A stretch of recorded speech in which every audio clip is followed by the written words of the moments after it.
Very good morning to one and all. Today we are going to start a new topic, that is robots. Before going to the robot and its configurations and applications, first we should know which are all the contents present in the robot.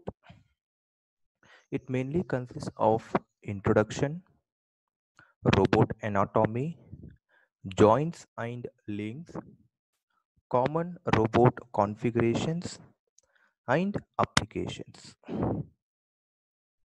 Introduction to the robot. Already you know robot. Robot is a man-made machine which works as per the given set of instructions.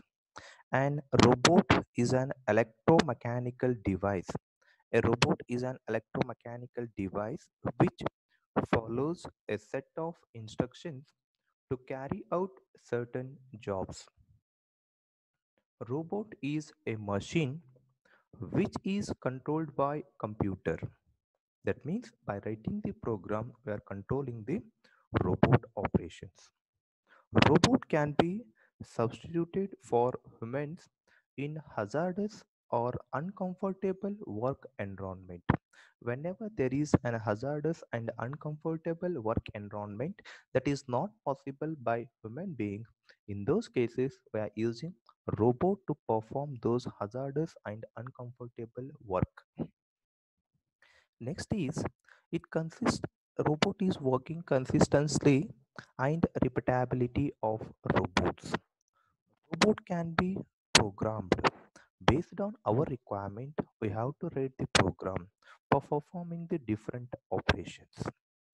Robots are controlled by computers. These two are same. Robots are controlled by computers. By using the computer, once you have read the set of instructions, based on the set of instructions, robot can perform the different operations. Robot anatomy and related attributes, joints and links. This is very important point for your examination point of view.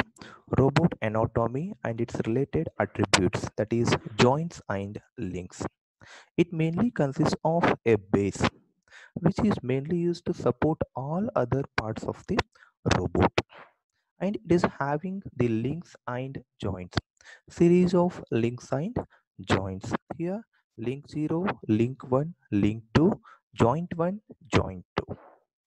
Link is nothing but a solid metallic device, as like our bone. Whatever the bones are there in our body, human body, like that here the links are nothing but a solid metallic device.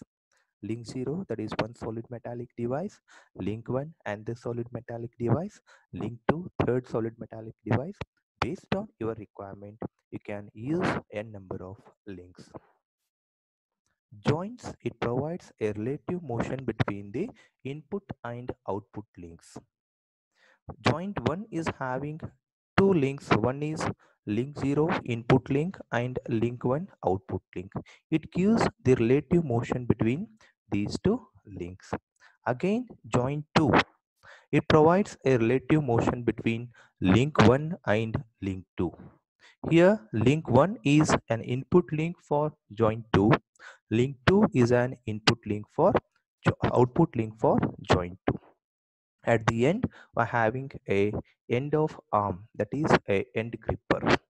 We're having end gripper. Next very important point is types of joints. Different types of joints. Linear joint, it is also called as type L joint. Next is orthogonal joint, it is also called as type O joint. Next is rotational joint, it is also called as type R joint. Next is twisting joint, it is also called as type T joint. Linear joint, type L joint, orthogonal joint, type O joint, rotational joint, type R joint, twisting joint, type T joint. We study in detail how it's work.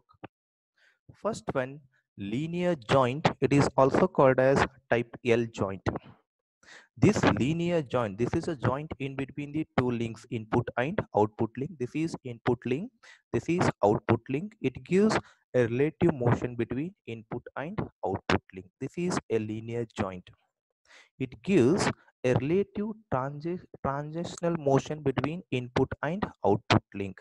Linear motion between input and output link. In this case, the axis of the input link is parallel to the axis of the output link. Both input link and output link axes are parallel to each other, and it gives relative transitional motion between input and output link. That is linear motion between input and output link. You just observe here, it gives a linear motion between input and output link. You just observe here, the relative moment between the input and output link and the output link is a translational sliding motion with the axis of the two links parallel, with the axis of the two links parallel. Next is orthogonal joint. It is also called as type O joint. Here this is input link, this is output link. This is input link, this is output link.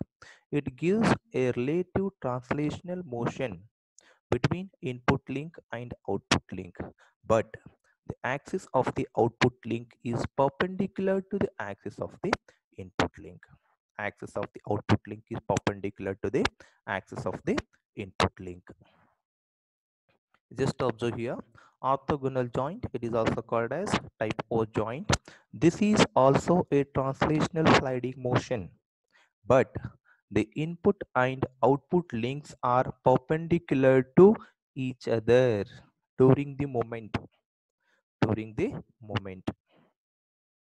Next is rotational joint. It is also called as type R joint. It gives a relative rotary motion between input and output link. The main objective of rotational joint, it gives a relative rotary motion between input link and output link. You just observe here, this is input link, this is output link. It gives a relative rotary motion between input link and output link. This is a joint, type R joint. Axis of the input link and output link are parallel to each other, but axis of the rotation is perpendicular to the axis of the input link and output link. Just observe here, rotational joint, type R joint. This type provides a rotational relative motion with the axis of the rotation perpendicular to the axis of the input and output link. Next, very important joint is twisting joint. It is also called as type T joint.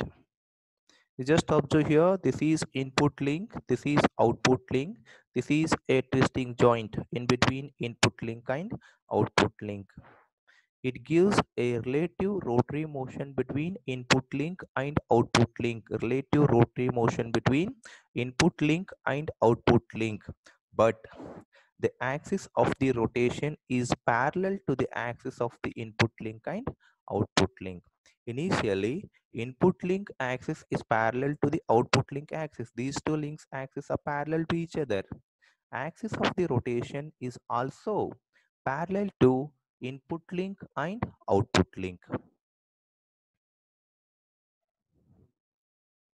Twisting joint, type T joint. This joint also involves rotary motion, but the axis of the rotation is parallel to the axis of the two links. Next is a very important part in your robot is classification of the robot based on its configuration. Classification of the robot based on its configurations. Based on the configurations, we can classify the robot into 5 types. First one is Cartesian configuration. Second one is cylindrical configuration. Third one is polar configuration. Fourth one is jointed arm configuration.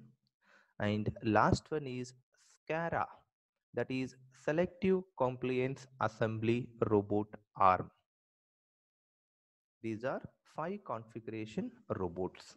We study in detail what is Cartesian configuration robot, how it's work, what is cylindrical configuration robot, how it's work, what is polar configuration robot, how it's work, what is jointed arm configuration robot, how it's work, and what is SCARA robot and how it's work.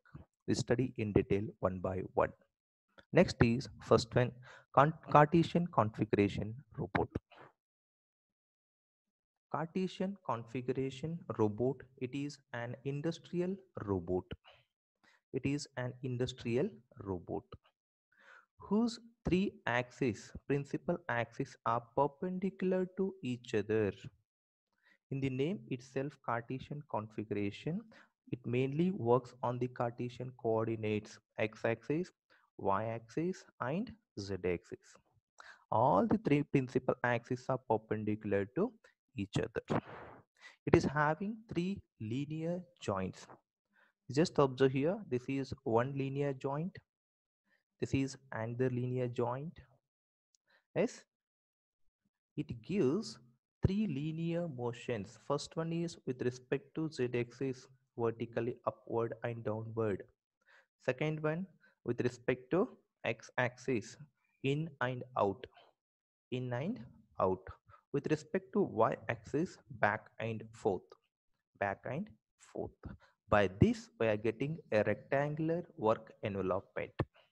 By this, we are getting a rectangular work envelopment. An industrial Cartesian configuration robot, it is an industrial robot whose three principal axes of control are linear and are right angles to each other, perpendicular to each other. It is having three sliding joints, linear joints, corresponding to the moving the wrist up and down. First linear joint is up and down with respect to vertical spindle, that is z-axis. Second is in and out with respect to x-axis. Third one is back and forth with respect to y-axis. By this moment, we are generating a rectangular work envelopment. By this moment, we are generating a rectangular work envelopment. Advantages of Cartesian configuration robots. The first advantage is it allows for simple controls. We can easily control Cartesian configuration robots, that is the movements of the arms. Second, it possesses a high degree of mechanical rigidity, accuracy, and repeatability. Third one is they can carry heavy loads and the weight lifting capacity. These are very important advantages related to configuration, Cartesian configuration robot. Next, coming to the disadvantages. First one is limited in their movement to a small and a rectangular workspace. This Cartesian configuration robot, it is having some limitations in the movement, that is only in x-axis, y-axis and z-axis. It will not move rotary axis. It will not move around 360 degree.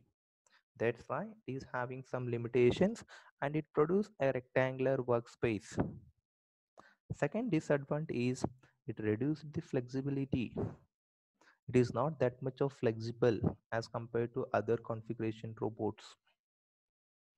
Next, coming to the applications, Cartesian configuration robot is mainly used to perform pick and place applications. Pick and place. If there is an object, if you want to pick that object from one place to another place, in those cases you have to use pick and place applications. Then material handling applications, you can use Cartesian configuration robot to handle the materials. Third one is loading and unloading, vehicle loading and unloading. In those cases also we can use a Cartesian configuration robot, repeatable work. And machine loading and unloading. In those cases also we can use a Cartesian configuration robot to machine load and unload. These are different applications by using a Cartesian configuration. You just remember 4 to 5 applications: pick and place applications, material handling, vehicle loading and unloading, machine loading and unloading. These are very important applications related to Cartesian configuration robot. Next very important configuration robot is a cylindrical configuration robot.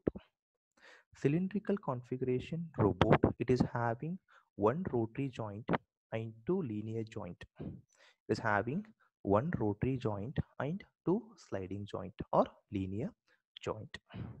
This rotary joint provides a rotary motion over the spindle. Over the vertical spindle, it provides a rotary motion.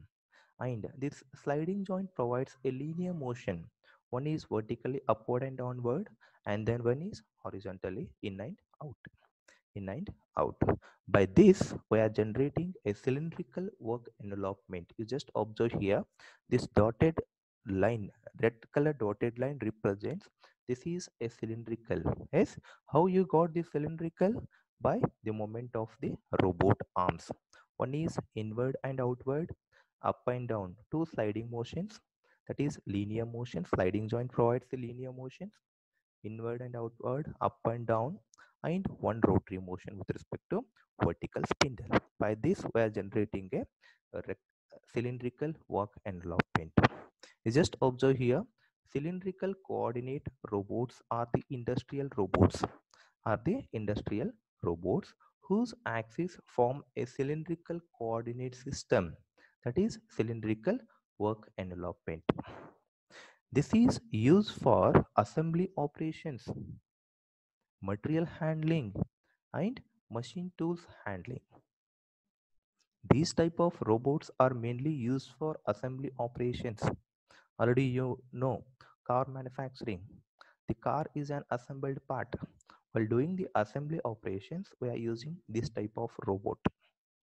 Material handling, loading and unloading. These type of robots are also used for loading and unloading. Machine tools handling. Machine tools handling. As like your lathe machine tools and milling machine tools handling. Advantages of cylindrical configuration robots. First one is it is rigidity is increased and is quite robust. As compared to your Cartesian configuration robot, slightly the rigidity gets increased and quite robust. It has the capacity to carry heavy and high payloads. It has the capacity to carry the high payloads. Coming to the disadvantages, work volume is less as compared to other configuration robots, spherical and as well as jointed arm robots. Work volume is less. Second one is it occupies more floor space. More floor space. Coming to the applications, cylindrical configuration robots are mainly used in foundry and forging applications, investment casting applications, conveyor pallet transfers, machine loading and unloading.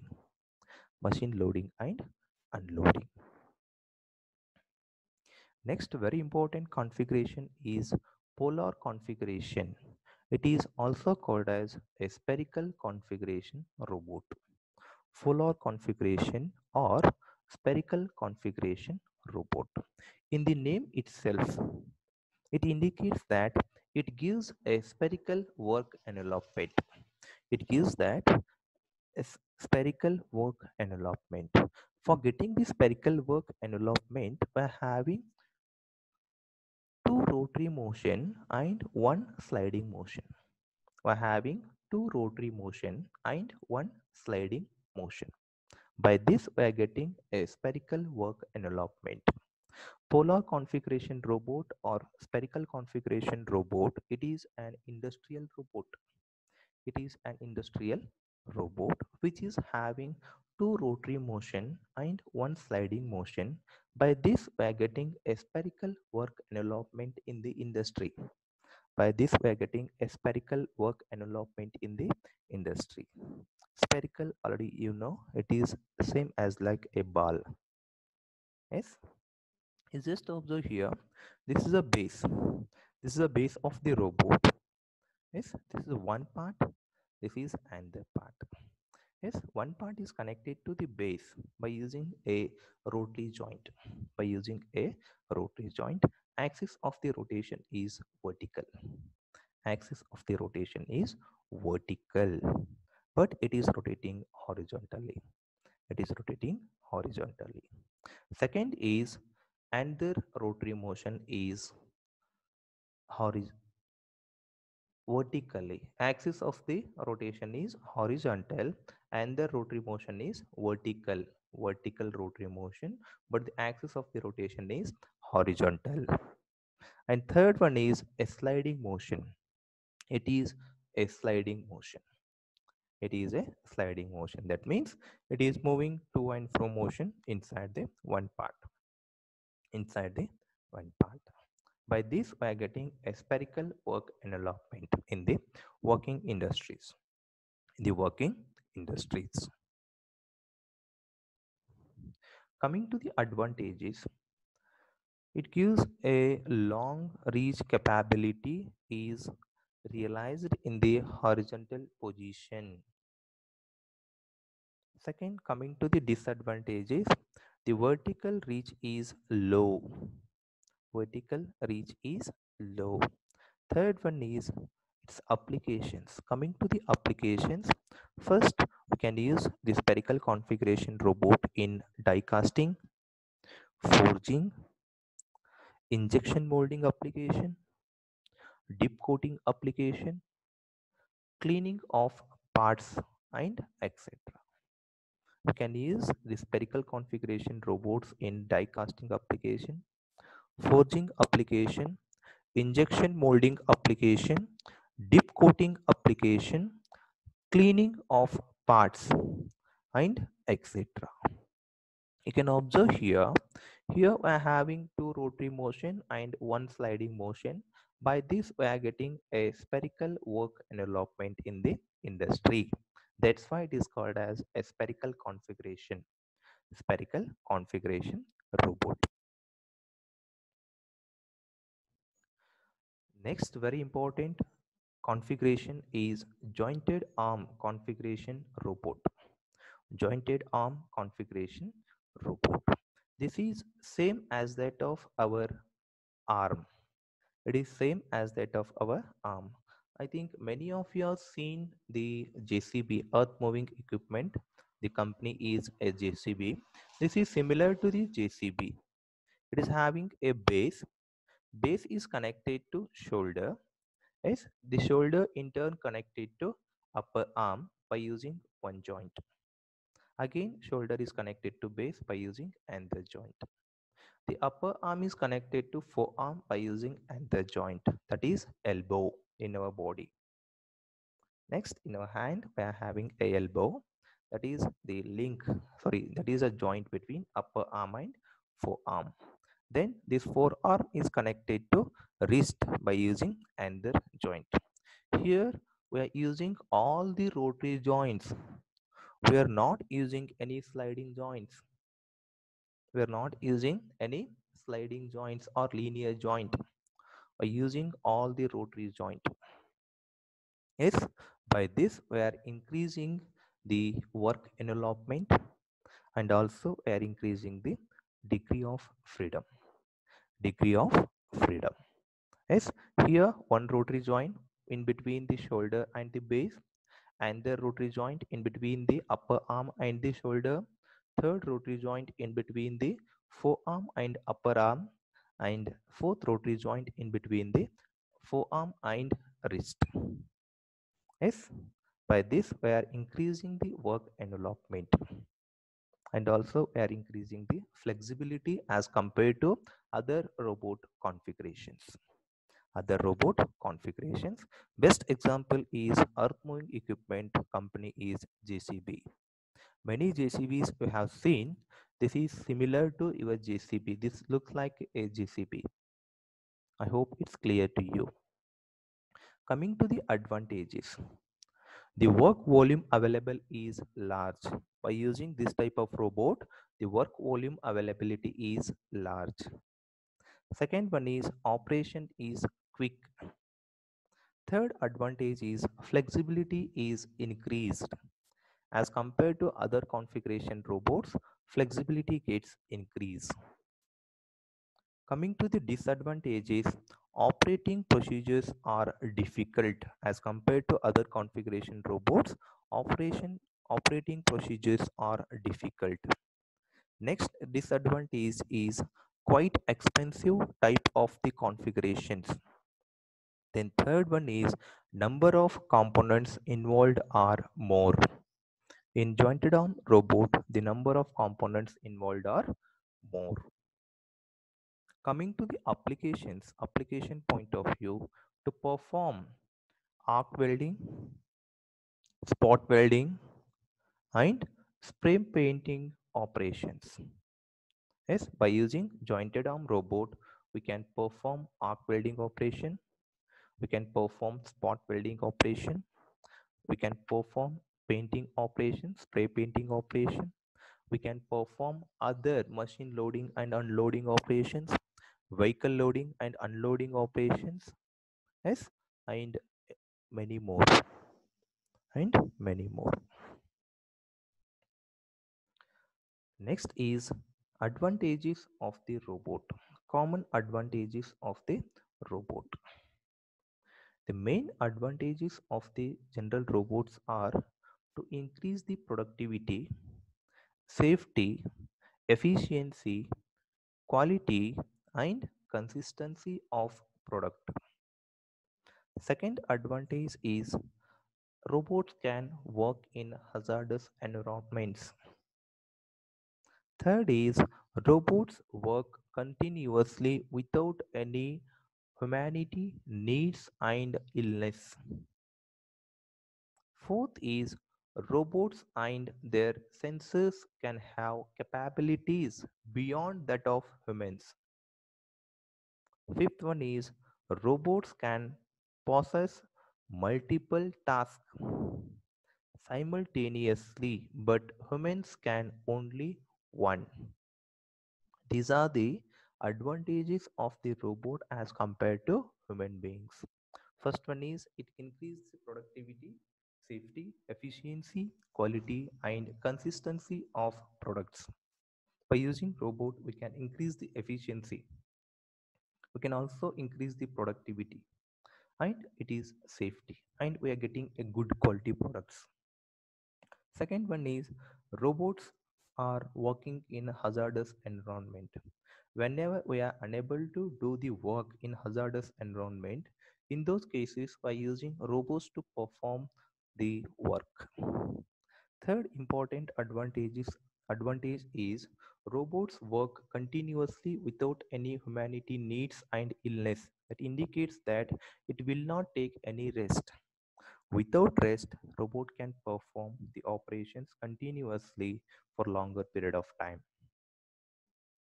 Robots and their sensors can have capabilities beyond that of human beings. The sensors and actuators of the robots can work around 100 years and 200 years. That is beyond the human capabilities. Robots can process multiple tasks. A single robot can perform n number of tasks in a single period of time. But the human being, it can't perform a multiple task. Human being can perform only one task in a single period of time. The main drawbacks of the robots. Which are the main drawbacks of the robots? Robots are having lack of capability to respond in emergencies. This can cause, first one is inappropriate and wrong response. Sometimes robots can give an inappropriate and wrong response. Whenever there is an emergency, very important cases, in those cases, some robots gives an inappropriate and wrong response. Second one, a lack of decision making power. Robots can't have any decision making power. Based on the given set of the instructions, robot can perform the work. Yes, we should think what robot can do. Yes, based on that, we should give the set of instructions. Based on the set of instructions, robot can perform. It doesn't have any decision making capacity. Next is damage to the robot and other devices. Sometimes any damage to the robot can be taking place. It will cause around loss of cross together. Yes. Then last one is human injuries. Robot can make human injuries in some cases. These are the some drawbacks of the robot. Robots may have limited capabilities in degrees of freedom. You may see Cartesian configuration robot, it is having less degree of freedom as compared to cylindrical configuration robot. Cylindrical configuration robot is having less degree of freedom as compared to spherical configuration robot. Spherical configuration robot is having less degree of freedom as compared to jointed arm configuration robot. Second, sensors.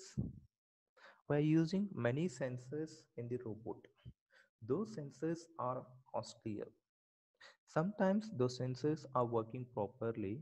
Sometimes those sensors may not work properly. In those cases, we should think which is a good sensor, how it is working, whether that sensor is working properly or not. We should think that when. That is another limitation. Then vision system. Robots doesn't have any vision systems. Then system response. Sometimes the robot can respond properly. Sometimes robot can't respond properly. These are the some limitations of the robots. Robots are costly. I think you may have seen robots are costly around 50 lakh, 1 crore, 1.5 crore. Like that, robots are costly. Why the robots are costly? That is a point. Robots are costly due to initial cost of equipment. Initial cost of the equipments are costly. Second one, installation cost. Once you purchase the equipments, you should install those equipments in a particular position and particular place. And for a particular equipment or particular device, you should write a set of instructions, that is programs, that is the installation cost. Then need for peripherals. Next is need for training. We should give a training to the robot operator properly to avoid any misbehaviors. We should give the robot operators training properly before going to the actual operations, because normal person can't handle the robot, because we should write the program. Based on the program, robot can perform the task. Okay, the different tasks can be performed by the robot is controlled by the operator, right? Even JCB is also controlled by the operator. That operator is having the training. Yes, because without training we can't operate the JCB. Even as a normal person we can't operate the JCB. Like that, there is some need of training. Next is need for programming. Already you know robots are working mainly because of the set of instructions, that is a program. Without program, robot can't work. That's why need for programming, it is costlier. Program writers are costlier. Nowadays, software industries. Software industries are paying around 10 lakh, 20 lakh, 50 lakh per year. Yes, why they are giving? Because the people who are working in the software industry, they are having knowledge, in the programming. Yes, for that reason they are investing more. That's why it is costlier. Robot applications. There are many applications in the robot. Robots can use in the need to replace human labor by robot. Yes, by using robot, we can replace the human labors in almost all the industries nowadays by using robot. Almost all the manufacturing industries nowadays we are using robots. By this, the unemployment gets increases. Unemployment gets increases. Second one is work environment hazardous for human beings. Whenever the work environment is hazardous to the human beings, in those cases we are using robot to perform the task. Robot to perform the task. Second, third application is whenever there is a repetitive work. Whenever there is a repetitive work, in those cases by using robot to perform the work. That is pick and place application in the industry. That is a repetitive work and opening and closing of the door. Opening and closing of the door. That is a repetitive work, right? In those cases by using a robot. Next very important application is boring and unpleasant task. Whenever there is a work, that work is boring and unpleasant. In those cases, we are not performing. In those cases, by using robots to perform. Next very important application is multiple shift operations. Whenever there is a multiple shift operation, that is first shift, second shift, and third shift, in those cases, by using a robot, robot can work in all the shift, all the three shifts for n number of days, but human can't work. Yes. Next, operating for longer hours without rest. Robots are operating for a longer hours, that is 1 day, 2 day, 1 week, 1 month, 1 year continuously without any rest, but human can't. Next important application is assembly applications. Yes, nowadays in almost all the manufacturing industries are using robot for assembly applications. Assembly means manufacturing of the car, manufacturing of the bike, manufacturing of the bus. These are all the assembly parts, right? We can't manufacture the bus by using a single material. There are many parts are there. We should assemble all the parts in a proper place. In those cases, by using robots to perform the assembly application. Next very important application is material handling applications. Yes, material handling in the industry. That means transforming the material from one place to another place.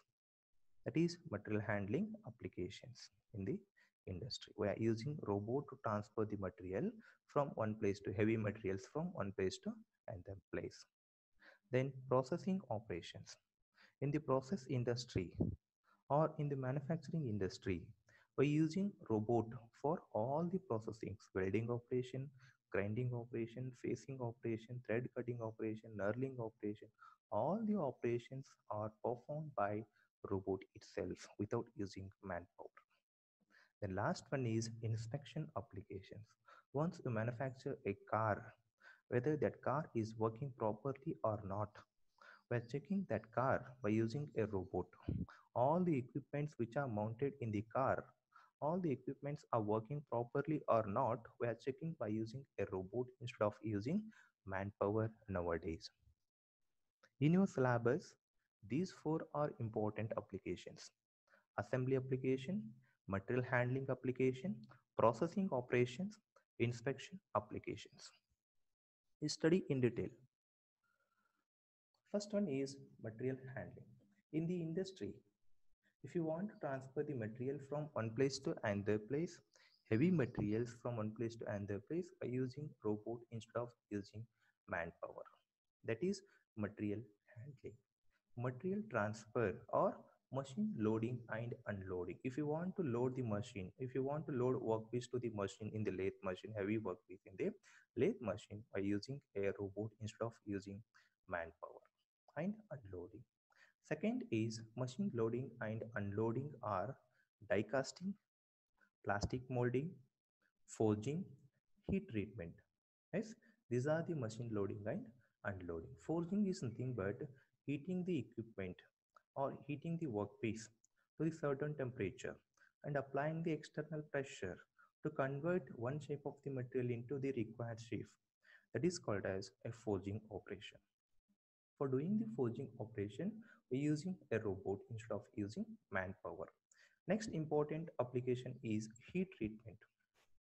Heat treatment is nothing but we're placing the workpiece inside the furnace and applying external heat. Once you're applying the external heat, it gets converted solid into molten state. Yes, that molten liquid material is again taken back and poured into the molding applications. That is called as heat treatment applications. Heat treatment applications.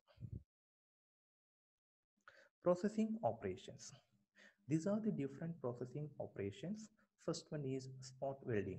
Whenever you want to perform a welding in a particular position, a particular point, in those cases we are using a robot to perform welding. That is called as spot welding operation. Arc welding. First, you should know what is welding. Welding is nothing but joining two similar or dissimilar materials with the application of the heat with or without the application of the external pressure. That is called as welding. Yes, arc welding. Whenever you want to perform arc welding operations for joining of the two materials, in those cases by using robot instead of using manpower. Spray coating. Whenever you want to do painting operation in your house or in your industry for your bike or for your car, in those cases by using robot instead of using manpower. Next, drilling operation. Drilling operation can also be performed by using robot instead of using manpower. Then grinding operations can also be performed by using a robot instead of using manpower. Then laser cutting operations. This is a hazardous work, right? In those cases by using robot instead of using manpower. Metal cutting operations are performed by using laser cutting. Yes. These are all the operations carried out in the industry by using robot nowadays instead of using manpower. For that reason only nowadays the unemployment gets increases continuously because the robot, single robot can perform 100 or 200 people work in a day. Yes, why people are thinking to reduce the employment means because of the robot. Next, assembly and inspection. Assembly in the name itself indicates that it involves combination of two or more parts to form a new product. Best example is car, cycle, motorcycle, pen, pencil, and etc. These are all the assembled parts because car is having many parts, right? It is having a chassis, it is having a body, it is having a steering, it is having a gearbox, it is having a engine, IC engine, it is having other parts. Yes, in addition to these, so many electronics devices are also there in the cars. Okay, we have to place all the devices in a particular position and form a single meaningful new product. That product is called as a car. Yes, like that pen. Pen is also having different parts. It is having a cap, it is having a refill, it is having ink. Yes, like that if you add all the parts in a proper position you are getting a meaningful product. That product is a new product, pen. Yes, and for assembly and inspection purpose by using jointed arm robot, Cartesian coordinate robot, and SCARA robot. These three robots are used for assembly and inspection. What do we mean by inspection? Inspection is nothing but once you manufacture a car, whether that car is working properly or not, whether your steering is working properly or not, whether your gearbox is working properly or not, first gear, second gear, third gear, fourth gear, and reverse gear, fifth gear, and reverse gear, all the gears are working properly or not, and speed of your engine, is getting properly or not, car is moving with a particular speed or not, is all the sensors are working properly or not, the wheel is rotating properly or not. Yes, once you manufacture the car, you should check all these things before that comes to the market, right? That checking is nothing but the inspection. That checking is nothing but the inspection. All these checkings are performed by using a robot. That is called as inspection. Inspection, it is completion of the job. Perfect assembly, it checks the perfect assembly. Then defects in raw materials and finished products, whether the defects are there in the raw materials or not, and finished products, any defects are not there. If any defects are there, those products can be rejected. If there are no defects, those products can be accepted and sent into the market. Thank you.